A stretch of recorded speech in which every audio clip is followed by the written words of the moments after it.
Bismillahirrahmanirrahim. Assalamualaikum warahmatullahi wabarakatuh. Alhamdulillahi rabbil alamin. Wassalatu wassalamu ala sayyidina Muhammadin wa ala alihi wa sahbihi ajma'in. Subhanaka la ilma lana illa ma 'allamtana innaka antal alimul hakim. Rabbi syrah li sadri wa yassir li amri wahlul 'uqdatam min lisani yafqahu qawli. Allahumma anfa'na bima 'allamtana wa 'allimna ma yanfa'una wa zidna min karamika 'ilman ya rabbal alamin. Wa la hawla wa la quwwata illa billah. Alhamdulillah, syukur kita pada Allah. Selawat dan salam buat junjungan besar Nabi Muhammad sallallahu alaihi wasallam, ahli keluarga baginda dan semua sahabat-sahabat baginda. Insya-Allah malam ni kita akan sambung pengajian kitab Al-Qaulut Tam fi Ahkamil Ma'mum wal Imam. Malam ni masuk masalah yang ke-76. Kata pengarang rahimahullahu ta'ala, menyalahi sunat mengamimkan sebelum imam menyebut amin. Dalam solat ni ada perkara wajib, ada perkara sunat. Perkara sunat ni kalau kita buat, kita akan dapat pahala lebih lah. Kalau kita tak buat, sembahyang kita tetap sah. Cuma bila kita lakukan tidak sebagaimana yang dituntut, walaupun buat, kita tak akan dapat janji di sebalik perkara sunat tersebut. Buat tapi tak sebagaimana yang dikehendaki, maka janji di sebalik amalan sunat itu tak akan diperolehi. Kata pengarang, banyak terdapat daripada orang awam yang jahil.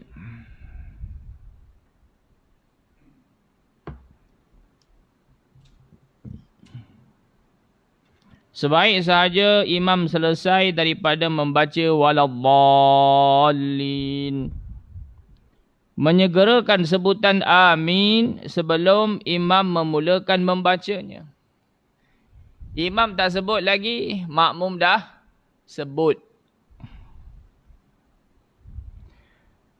Maka mereka itu adalah salah. Apa yang dia buat itu bukan betul, tapi menyalahi yang dituntut. Kenapa salah? Kerana menyalahi as-sunnah. Dan ditegah mereka itu daripada mendapat pengampunan dosa. Sepatutnya dengan mengucapkan amin, makmum dosanya akan diampun oleh Allah Ta'ala. Tapi walaupun diucap amin, tidak dengan cara yang dituntut, tak dapat keampunan dosa itu. Pengampunan dosa mereka yang telah lalu ditegah, maknanya mereka tak dapat. Sebab mereka meninggalkan bacaan amin serentak dengan imam. Dalam hadis Nabi sallallahu alaihi wasallam sebut, bila selesai baca Fatihah, imam akan mengatakan amin. Disunatkan imam mengatakan amin. Dan ketika imam mengatakan amin, malaikat turut sama mengatakan amin. Ini Nabi kata, siapa yang aminnya bertepatan dengan amin malaikat, maka semua dosa-dosa dia yang telah lalu diampunkan oleh Allah Subhanahu wa taala. Siapa yang aminnya bertepatan dengan amin malaikat? Bila malaikat akan melafazkan amin? Ketika imam melafazkan amin. Jadi kalau mendahului imam, maka tidak akan bertepatan dengan amin malaikat. Bila tak bertepatan, maka tak dapatlah yang dijanjikan, iaitu pengampunan dosa-dosa yang telah lalu.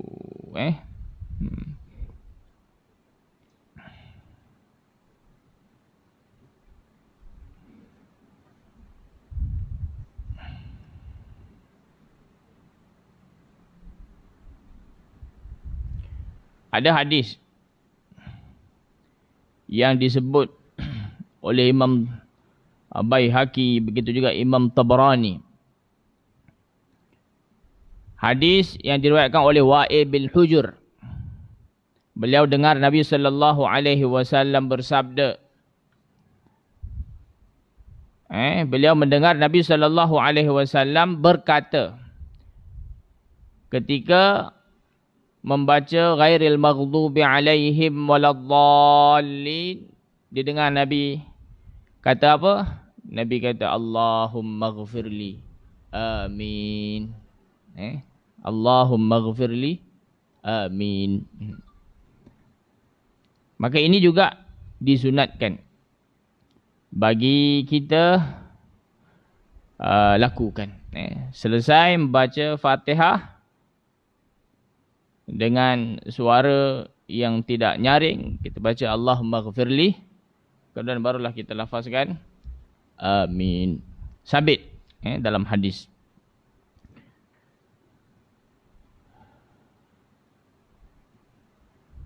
Allahumma ghfirli, ya Allah ampunlah dosaku. Amin. Maknanya dah lalu kita sebut, antaranya perkenankanlah permohonanku, doaku. Maka malaikat juga mengaminkan, ya Allah perkenankanlah. Maka dosa-dosa akan diampun oleh Allah Subhanahu wa taala. Masalah seterusnya, masalah yang ke-77. Sunat memohon rahmat apabila mendengar atau dibaca ayat-ayat rahmat, dan memohon perlindungan apabila mendengar atau dibaca ayat-ayat azab. Sama ada kita sendiri yang membaca ayat rahmat, maka sunat kita minta rahmat. Ataupun kita dengar imam baca ayat rahmat, maka kita disunatkan minta rahmat. Kita sendiri baca ayat azab, sunat kita minta lindung daripada azab tersebut. Ataupun kita dengar tu imam ataupun siapa-siapa saja yang membaca ayat azab, kita minta lindung daripada Allah. Kita minta lindung dengan Allah daripada azab tersebut. Disunatkan bagi setiap orang, sama ada ia imam ataupun munfarid atau makmum. Dia jadi imam ataupun sembahyang sendiri, ataupun dia menjadi makmum. Bahkan kata ulama, sama ada di dalam solat ataupun di luar solat. Jadi imam sembahyang sendiri, jadi makmum ini dalam solat ataupun di luar solat. Kita dengar orang baca ayat, juga sunat bagi kita mohon yang berkaitan ayat yang kita dengar, ayat yang kita baca. Apabila mendengar atau melalui ayat-ayat rahmat, hendaklah berhenti bacaan. Bila baca ayat berkenaan dengan rahmat, berhenti. Contoh, was'alullaha min fadli, berhenti. Allahumma inni as'aluka min fadlik. Itu baru sambung. Jangan kita cantumkan doa dengan ayat. Nanti orang salah faham. Dia ingat doa itu adalah sebahagian daripada ayat. Berhenti dulu, minta doa, kemudian barulah sambung ayat. Hendaklah berhenti bacaan dan memohon ia kepada Allah Azza wa Jalla rahmat. Dan apabila mendengar atau melalui ia ayat-ayat azab, maka hendaklah berhenti bacaan dan memohon perlindungan dengan Allah Ta'ala daripada azab. Kerana itu kita kena belajarlah sikit sebanyak bahasa Arab. Al-Quran bahasa Arab. Kalau kita tak faham bahasa Arab, ni kita tak faham. Bila tak faham, maka kita tak tahu ayat yang dibaca sama ada ayat azab ataupun ayat rahmat. Tapi kalau kita belajar, insya-Allah kita akan tahu ayat yang dibaca berkenaan dengan apa. Bolehlah kita mohon sesuai dengan ayat yang kita baca ataupun kita dengar.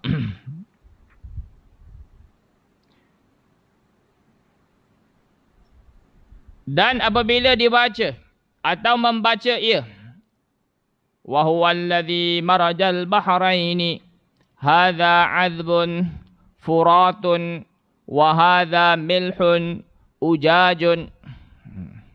Lebih kurang maksud dia, air, ada air sungai, ada air laut. Air sungai pun dia ke laut juga. Air sungai rasanya azab, tawar. Air laut rasanya masin. Yang mencipta air rasanya masin, Allah Ta'ala. Yang mencipta air yang rasanya tawar tidak masin juga Allah Ta'ala. Bila baca ayat ini, maka sunat ia membaca doa ini. Apa doa dia? Berhenti. Alhamdulillahilladzi ja'alahu azban furatan. Segala puji bagi Allah yang telah menjadikan air tawar. Birahmatihi, dengan rahmatnya. Dengan rahmat Allah lah air dijadikan tawar sehingga kita boleh minum untuk keperluan kita. Walam yaj'alhu milhan ujajan, dan dia tidak menjadikan air itu masin. Bidzunubina, disebabkan dosa-dosa kita. Kaum Nabi Lut, disebabkan dosa yang mereka buat, maka Allah Ta'ala telah angkat kampung kaum Nabi Lut, kemudian hempas perkampungan kaum Nabi Lut tu jadi apa? Laut mati. Air dia tersangat apa? Masin. Masin. Dengan sebab dosa, maka turunnya azab. Dengan sebab dosa, terangkat rahmat. Dan apabila dia baca, faman ya'tikum bima'im ma'in, siapa yang boleh bawa kepada kamu air? Allah tanya. Maka hendaklah membaca Allahu Rabbul Alamin. Tak ada siapa yang boleh membawa air kepada kita melainkan Allah Subhanahu wa Ta'ala, pentadbir sekalian alam.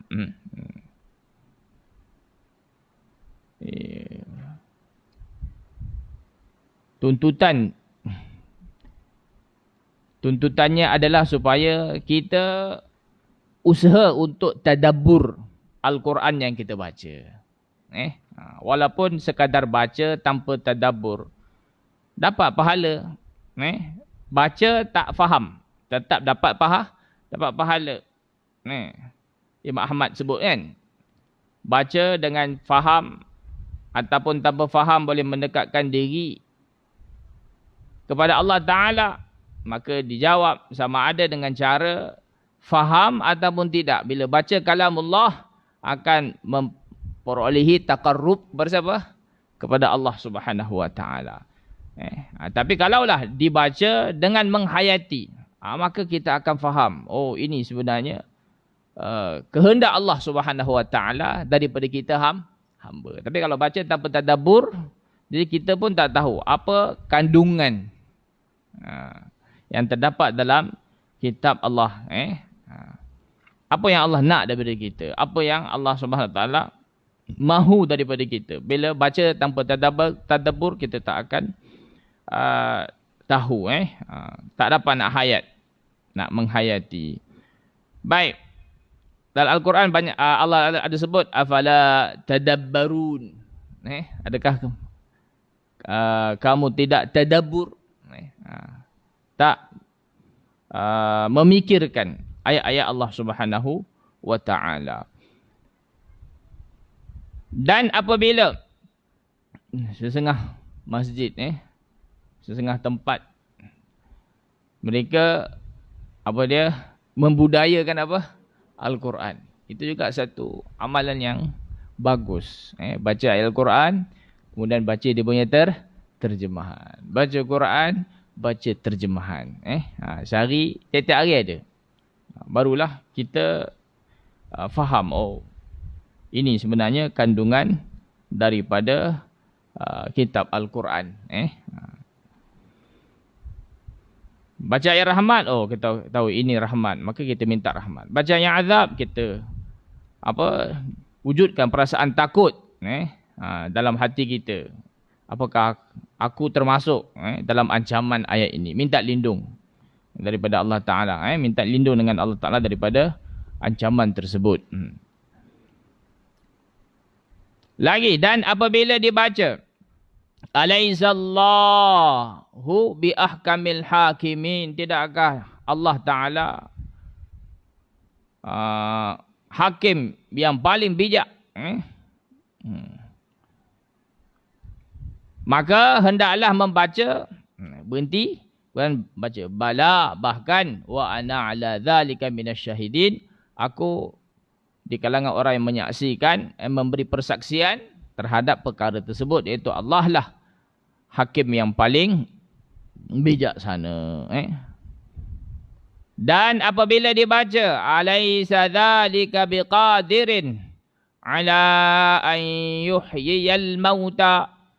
Tidakkah yang demikian itu, tidakkah Allah yang sifatnya telah diterangkan sebelum ni, Allah terangkan sifat-sifat Allah Ta'ala. Allah kata, tidakkah Tuhan yang sedemikian rupa mampu menghidupkan orang yang telah mati? Allah tanya. Kalau kita tak faham, kita tak jawab apa-apa. Padahal itu adalah satu pertanyaan daripada Allah Ta'ala. Jadi kita faham, kita jawab. Maka hendaklah membaca Subhanallah, Maha Suci Allah. Bala, bahkan Allah Ta'ala yang demikian sifatnya mampu berkuasa menghidupkan orang-orang yang telah mati. Adanya hari penghisaban.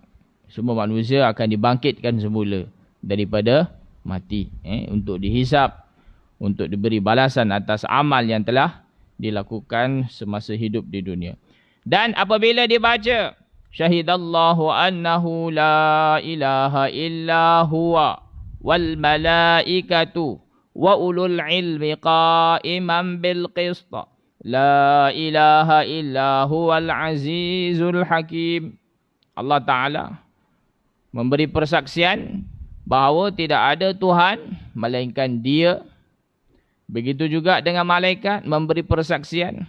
Begitu juga orang-orang yang memiliki ilmu. Tidak ada Tuhan melainkan Dia yang maha perkasa lagi maha bijaksana. Bila baca ayat ini, maka hendaklah membaca wa ana asyhadu. Kita masukkan diri kita juga dalam orang yang memberi persaksian akan tidak ada Tuhan melainkan Allah. Wa ana asyhadu bima syahidallah. Aku juga memberi persaksian dengan apa yang telah Allah Ta'ala memberi persaksian. Wa astaudi'ullah hadhihi syahadah, dan persaksian ini aku titipkan kepada Allah Subhanahu wa Ta'ala. Wa hadhihi syahadatu wadi'atul li indallah, dan persaksian ini adalah titipanku di sisi Allah Subhanahu wa Ta'ala. Yu'addiha ila yaumil qiyamah. Allah Subhanahu wa Ta'ala akan membawanya ke pada hari kiamat kelak. Panjang nak kena hafal. Dan ada tersebut di dalam hadis, barang siapa berkata, yakni membaca yang demikian. Lepas dibaca ayat ni, dia pun mengatakan yang demikian tadi. Dalam hadis sebut, nescaya berserulah yang menyeru pada hari kiamat. Pada hari kiamat kelak, malaikat akan menyeru. Apa kata malaikat? Sesungguhnya bagi si fulan, maksudnya bagi orang yang membaca doa ini setelah membaca ayat syahid Allah tu. Sesungguhnya bagi si fulan di sisi kami ada perjanjian, maka hendaklah ia bangun di padang mahsyar. Duduk ramai-ramai, maka dia dipanggil. Bangun dan silalah masuk ke syurga. Besar manfaat daripada baca doa ni. Dan sabda Nabi SAW telah berkata Luqman, sesungguhnya Allah Ta'ala apabila mempertaruh ia akan sesuatu, kan kita jadikan persaksian yang telah kita berikan itu sebagai taruhan, simpanan, titipan. Kita titipkan di sisi Allah, kita simpan di sisi Allah. Luqman kata apa? Allah Ta'ala apabila mempertaruh ia akan sesuatu, nescaya dipelihara. Simpanan kita itu akan Allah Ta'ala pelihara sehingga bila kita perlukan, kita dapat. Allah akan serahkan, kembalikan kepada kita. Bila kita perlukan, segala amal kita esok pada hari pembalasan. Kalau tak terpelihara,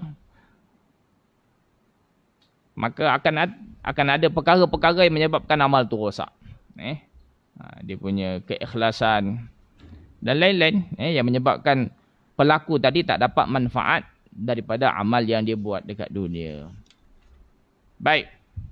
Seterusnya, dan apabila dibaca sabbihisma rabbikal a'la, perintah tu Allah kata bertasbihlah dengan menyebut nama Rabb kamu yang maha tinggi. Allah suruh kita bertasbih, maka berhenti, maka hendaklah membaca subhana rabbiyal a'la. Sesuai dengan tuntutan ayat. Memanglah akan jadi lama lah kita punya bacaan Al-Quran kita. Kan sahabat dia cerita satu malam dia pergi ke Masjid Nabawi. Dia dapati Nabi tengah solat. Dia pun teringin nak menyertai Nabi dalam solat tersebut. Dia mula berniat dan solat di sisi Nabi. Pada masa itu Nabi baru lagi memulakan solat, baca surah Baqarah.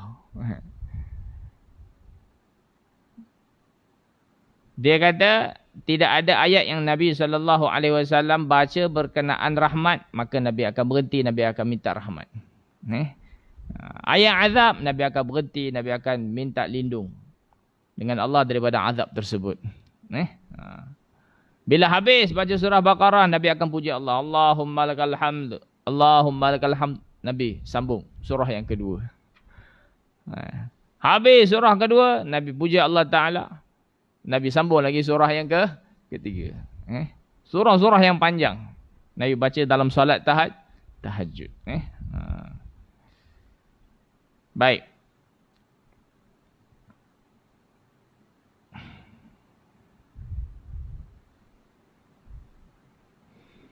Dan apabila dibaca fabi ayyi haditsim dan apabila dibaca fasabbih bismi rabbikal azim. Allah kata apa? Fasabbih, bertasbihlah dengan menyebut nama Rabb kamu yang maha agung, azim. Maka hendaklah membaca subhana rabbiyal azim. Dan apabila dibaca fabi ayyi haditsim ba'dahu yu'minun, maka dengan perkataan yang mana lagi sesudahnya mereka akan beriman. Dengan perkataan Allah Ta'ala, tak mau beriman. Nak beriman perkataan mana lagi? Allah tanya. Perkataan Allah lah perkataan yang paling benar. Wa man asdaqu minallahi haditha wa man asdaqu minallahi qila. Kalau tak beriman dengan perkataan Allah, dengan kalam Allah, nak beriman dengan perkataan mana lagi? Maka hendaklah membaca, kita kena jawab, amanna billahi wa malaikatihi wa kutubihi wa rusulih. Kami beriman dengan Allah, kami beriman dengan para malaikat, kami beriman dengan kitab-kitab, dan kami beriman dengan para rasul. Dan apabila dibaca, fabi ayyi ala'i rabbika tatamara. Fabi ayyi ala, nikmat Tuhan kamu yang mana satu yang kamu ingkari, yang kamu ragui, yang kamu ragui. Tatamara, nikmat yang mana? Semua nikmat daripada Allah. Yang mana yang kamu ragui? Maka hendaklah membaca la bi syai'in min ayati rabbina tatamara. Tidak ada sesuatu pun daripada ayat-ayat Rabb kami, tanda-tanda yang menunjukkan kekuasaan Tuhan kami, yang kami ragui. Tak ada ayat Allah Ta'ala yang kami ragui. Semuanya kami beriman, kami yakin. Itu jawapannya. La bi syai'in min ayati rabbina tatamara. Dan apabila dibaca fabi ayyi ala'i rabbikuma tukadziban. Ini banyak ni kalimah ni dalam surah Ar-Rahman. Ayat Tuhan kamu berdua yang mana satu kamu dustakan, wahai manusia dan jin, Allah tanya. Maka hendaklah dijawab la bi syai'in min ni'ami rabbina nukadzib. Tidak ada sesuatu pun daripada nikmat Rabb kami yang kami dustakan.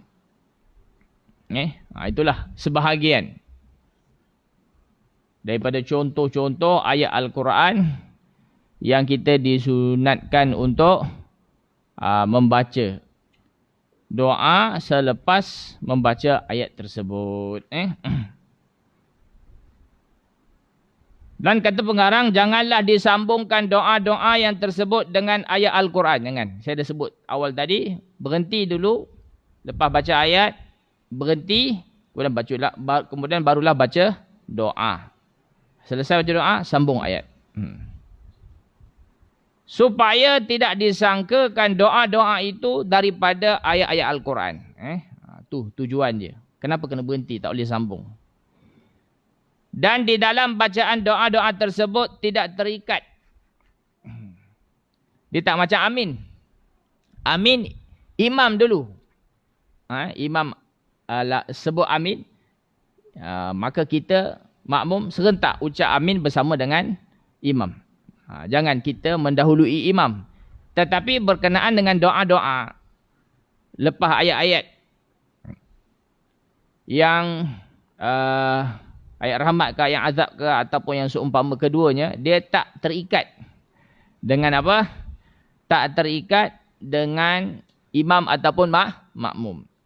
Imam tak baca, makmum boleh baca. Boleh makmum baca dulu, baru imam. Ataupun imam baca dulu, baru makmum. Tak terikat.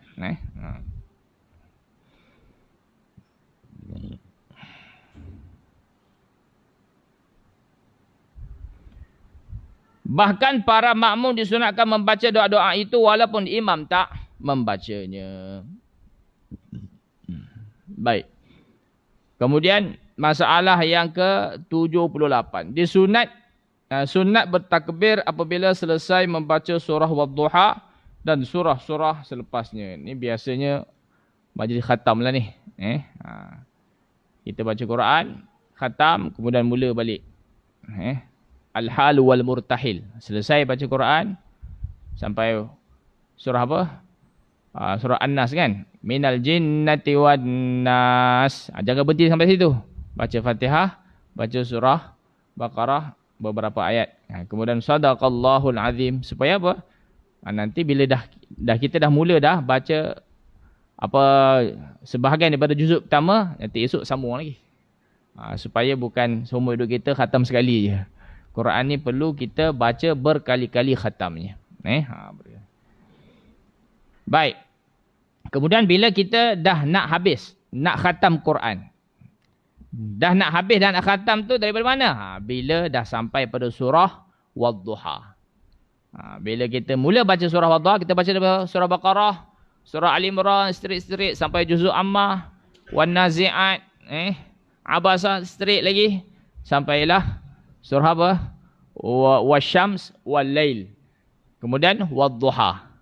Okey, bila habis baca Wadduha, kita disunatkan bertakbir. Allahu Akbar. Kemudian baca Alam Nashrah, habis Alam Nashrah takbir. Allahu Akbar. Okey, baca lagi sampailah ke khatam Al-Quran. Apabila selesai daripada membaca surah Wadduha dan surah-surah yang kemudiannya, Wadduha dan seterusnya itu Alam Nashrah, sehinggalah khatam.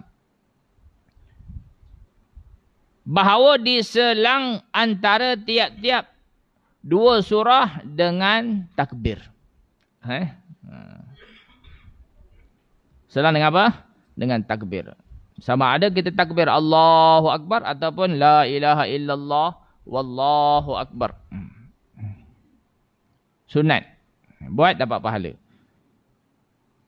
Daripada Mujahid berkata, aku telah membaca, yakni mempelajari Al-Quran kepada Ibnu Abbas. Mujahid tabi'in, dia belajar Al-Quran dengan sahabat Nabi namanya Ibnu Abbas radhiyallahu anhu.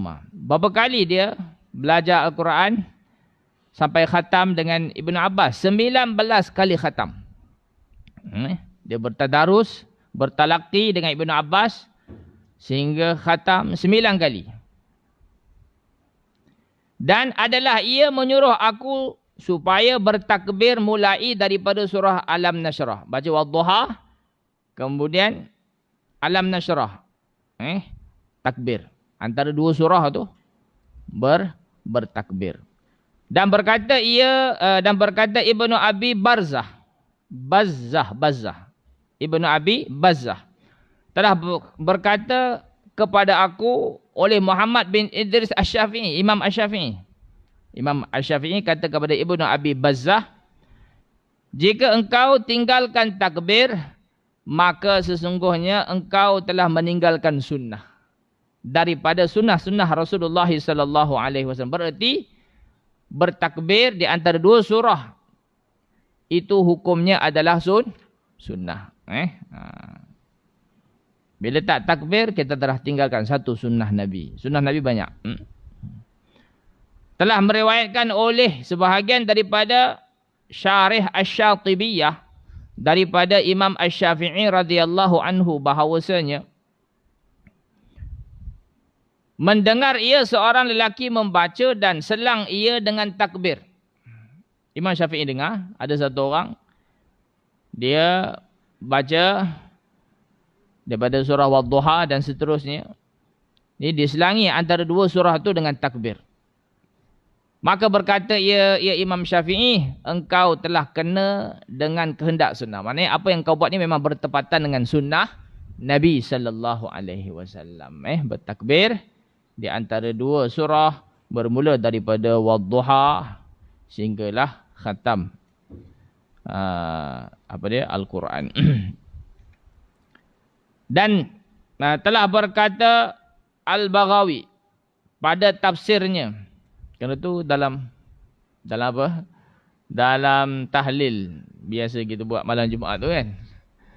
Kita baca qul huwallah, la ilaha illallah wallahu akbar. Baca qul a'udzu falaq, la ilaha illallah wallahu akbar. Dari mana datangnya takbir tu? Daripada sini. Akhir surah, akhir juzuk Ammah tu daripada Wadduha. Antara dua surah disunatkan bertakbir. Telah berkata Al-Baghawi pada tafsirnya. Dan hikmah pada demikian itu. Mungkin kita tertanya-tanya kenapa sunat takbir antara dua surah bermula daripada Wadduha tu. Apa hikmah dia? Hikmah dia bahawa Rasulullah sallallahu alaihi wasallam tatkala lambat turun wahyu. Wahyu ni datang daripada Allah Ta'ala. Bila Allah nak turunkan wahyu, Allah akan turunkan. Bila Allah tak nak turunkan, maka tak turun. Kadang-kadang Nabi SAW tak didatangi oleh Jibril. Bila Jibril datang, Nabi tanya Jibril, kenapalah tak datang? Jenguk sebagaimana biasa, bawa wahyu. Maka Jibril akan beritahu apa alasan dia. Tatkala lambat turun wahyu, berkatalah orang musyrikin. Salah satu kisahnya kisah yang orang tanya Nabi. Nabi kata, esok aku akan bagi jawapan. Esok aku akan bagi jawapan tanpa Nabi sebut apa? Insya Allah. Jadi oleh kerana tak sebut insya Allah tu, Allah tak turunkan wahyu beberapa hari.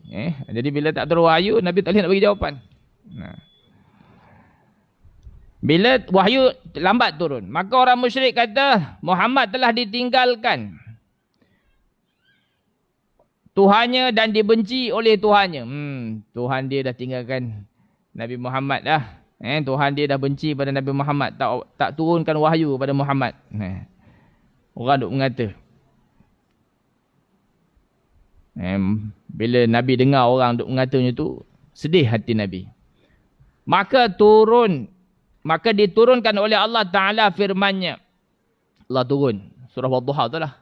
Dah lama. Wadduha tu ada ma wadda'aka rabbuka wa ma qala. Tuhan kau tidak meninggalkan engkau wahai Muhammad. Dan tidak membenci engkau. Allah Ta'ala telah tolak tuduhan, tuhmahan orang-orang musyrik. Ma wadda'aka rabbuka wa ma qala. Artinya Tuhanmu ya Muhammad tidak meninggalkanmu dan ia tidak benci kepadamu. Bila turun ayat ni nolak tuduhan orang-orang musyrik, Nabi gembira. Setelah turun ayat itu, bertakbirlah Rasulullah sallallahu alaihi wasallam. Bila gembira, perlu buat apa? Takbir. Besarkan siapa? Allah Subhanahu wa taala. Dan takbir ini dinamakan dengan takbir istibsyar. Ada takbiratul ihram, ada takbir intiqalat, ada juga takbir raya, ada takbir istibsyar. Apa dia takbir istibsyar? Yakni takbir pohon menggembirakan. Takbir waktu kita gembira. Takbir. Allahu Akbar. Baik, saya ingat cukup dulu setakat ni. Bakinya masalah yang ke-79 kita sambung kuliah akan datang insya-Allah. Ada apa-apa nak tanya sebelum kita tutup? Ya, Tuan Haji.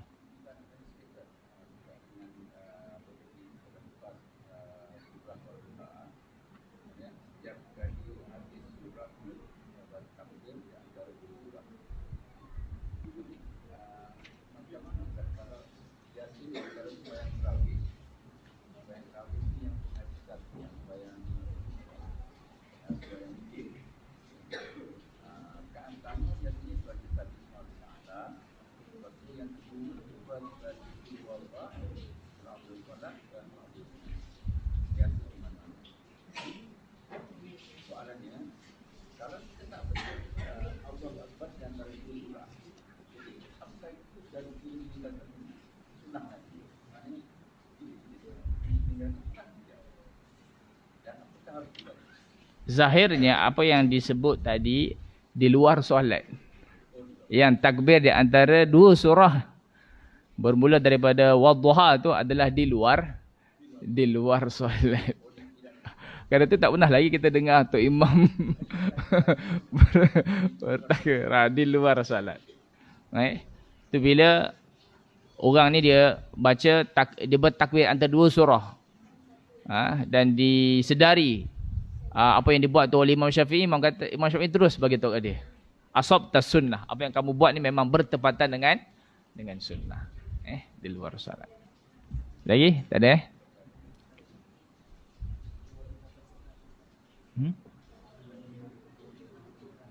Wajib khatam Quran.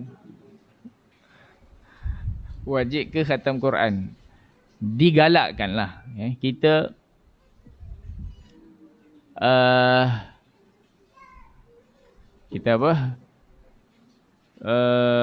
tidak ada kitab ataupun buku yang kalau kita baca Allah Ta'ala akan bagi ganjaran selain daripada kalam dia. Baca satu huruf daripada Al-Quran, Allah Ta'ala bagi pahala. Satu, Allah gandakan kepada tiga. Alif, Lam, Mim. 3 huruf. Setiap satu huruf tu Allah bagi 3 dan 3 itu digandakan kepada 10. Jadi 30. 30. Baca 3 huruf daripada Al-Quran, kita dah dapat 30 hasanah dah. Itu baru 3 huruf. Apatah lagi kalau kita baca keseluruhan Al-Quran. Berapa banyak huruf dia. Dan berapa banyak hasanah kita akan dapat daripada Allah Ta'ala. Jadi hasanah-hasanah ni kita sangat-sangat memerlukan dia pada hari yang mana yauma la yanfa'u malun wala banun. Hari di mana harta dan anak pinak tak boleh bantu kita. Hari itu amal soleh kita sahaja boleh bantu. Hasanah yang kita kumpul waktu kita hidup kat dunia ni sahaja boleh bantu kita. Jadi rugilah kalau kita hidup kat dunia ni kita tak baca Al-Quran. Kita tak khatamkan Al-Quran. Rugi, sangat-sangat rugi. Nabi beritahu dengan baca Al-Quran kita akan bertambah dekat dengan Allah. Kita zaman cinta dulu kan. Bila kita teringat kasih kita buka apa? Surat kasih, mesej kasih baca. Mengubat kerinduan. Al-Quran ni adalah kalamullah. Dengan kita baca Al-Quran maka kita akan bertambah dekat dengan siapa? Dengan Allah Subhanahu Wa Taala. Apatah lagi kalau kita baca dengan tadabbur. Dengan tadabbur. Nabi kita sallallahu alaihi wasallam tiap-tiap tahun baginda akan mengkhatamkan Al-Quran. Tiap-tiap tahun khususnya di bulan Ramadan. Tahun sebelum Nabi SAW wafat, Nabi bertadarus dengan Jibril, tahun tu 2 kali khatam. Kita diperintahkan ikut Nabi. Nabi SAW khatamkan Al-Quran, takkan kita kita tak mau khatamkan Al-Quran. Al-Quran ni kitab panduan hidup untuk kita manusia. Kitab undang-undang. Jadi kita kalau nak jadi hamba Allah Subhanahu Wa Taala yang sempurna, yang mengetahui undang-undang, apakah kehendak Allah, apakah cara yang Allah Ta'ala kehendaki kita menjalani kehidupan di dunia ni. Kita dengan cara kita tak mau baca buku panduan tu, bolehkah kita jadi satu orang hamba Allah yang sempurna? Jadi bila kita baca, kita hayati, kita tadabbur, baru kita tahu apa sebenarnya kehendak Allah Ta'ala, maka kita berusaha untuk menyempurnakan kehendak-kehendak Allah tersebut. Tapi kalau kita tak khatam, jadi kita tak dapat tahu kehendak Allah Ta'ala tu secara sempurna daripada awal sampai akhir. Memanglah Al-Quran ni tak boleh kita baca kemudian kita buat andaian kita sendiri. Kita berguru. Paling tidak kita baca sekali lalu. Tak faham, kita rujuk kepada ulama-ulama ahli tafsir. Baik, saya ingat cukup dulu lah. Usahakanlah untuk khatamkan Al-Quran. Bukan hanya seumur hidup sekali je, waktu kecil, lepas tu Quran simpan, dah tak baca-baca. Jadi kita jadikan Al-Quran tu sahabat kita, teman kita. Bila kita dalam keadaan resah, keluh kesah, gelisah, kita baca Quran, Allah akan bagi keterangan. Hari ni orang tak baca Quran, bila dia susah hati, dia cari sumber ketenangan lain daripada Al-Quran, maka dia tak akan jumpa. Ketenangan ala bi zikrillah tatma'innul qulub. Dengan zikrullah, dengan Al-Quran sahaja hati akan jadi tenang. Kembali kepada agama, hati sudah tenang. Jadi saya ingat cukup dulu. Apa yang baik itu daripada Allah Ta'ala, yang tak baik itu adalah daripada kelemahan diri saya sendiri. Saya mohon ampun dan maaf. Kita sudahi majlis kita dengan tasbih kafarah. Subhanakallahumma wa bihamdika asyhadu an la ilaha illa anta astaghfiruka wa atubu ilaih. Wabillahi taufiq wal hidayah. Wassalamualaikum warahmatullahi wabarakatuh.